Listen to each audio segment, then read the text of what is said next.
How's it going, pals? This is Ernaz. Welcome to Weekend Report, week of January the 3rd to the 9th. The games for next week start out on the 12th, and it's Gone Home on the PlayStation 4, and if you haven't tried that, I recommend it. It's a really good game with a good story. Assassin's Creed Chronicles India on the PlayStation 4 and the PC. Then on the 14th, we got Zombie Wars Invasion on the PC. After it was revealed that the Oculus Rift VR headset would cost $599 US, people went crazy. Most people said that they wasn't going to buy the Oculus Rift and it was a rip-off and they're trying to rip off people and they'll go to the PlayStation VR instead. Now to me, this is just childish and this is looking for, a way to get back at the company for something you don't like. However, I mean, who knows? Maybe they are trying to rip off people at $599. Maybe the Oculus Rift is worth it. I'm not quite sure yet, and I probably won't know, honestly, because I'm not one that's, wanting to buy these, to be honest.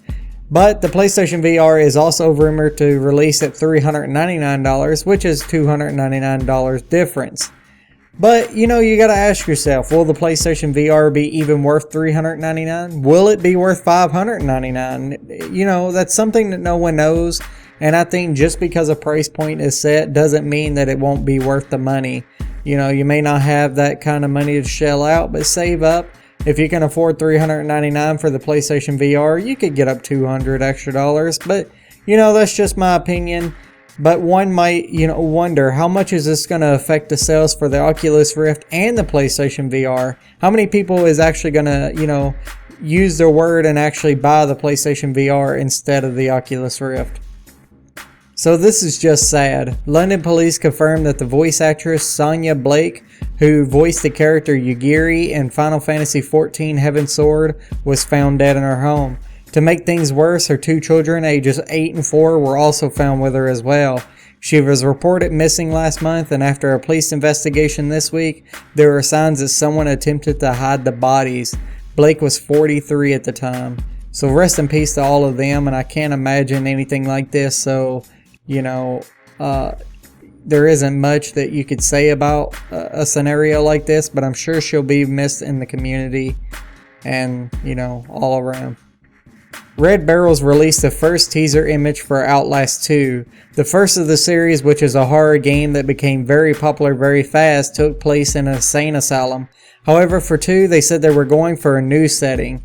And judging from the picture they released, it seems to be like like a backwoods with a cabin, and I see a wooden fence, and etc, etc. So it seems something like that. And to me, that's going to be really cool. Imagine you having a camera and you're like in a cornfield or something. But it looks pretty cool. I'm really excited because the first one was scary as shit. Never finished it. I got a video actually on this channel of me playing it here recently. If you want to check that out, then please do. But Outlast 2 is scheduled for release on the PC, the Xbox One, and the PlayStation 4 this fall. Sony announced that they're adding more than 40 PlayStation 3 console exclusives to the library of games. Not much to say here, so I thought I would just list a few that I thought were notable. Dynasty Warrior 7, God of War Chains of Olympus, God of War Ghosts of Sparta, Killzone 2, Uncharted 3, and there's so much more, guys.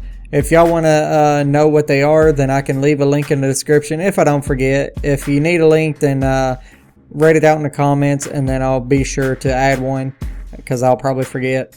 But guys, that's it for this week's Weekend Report. If you like this video, then please hit that like button. And as always, you could be a pal and subscribe.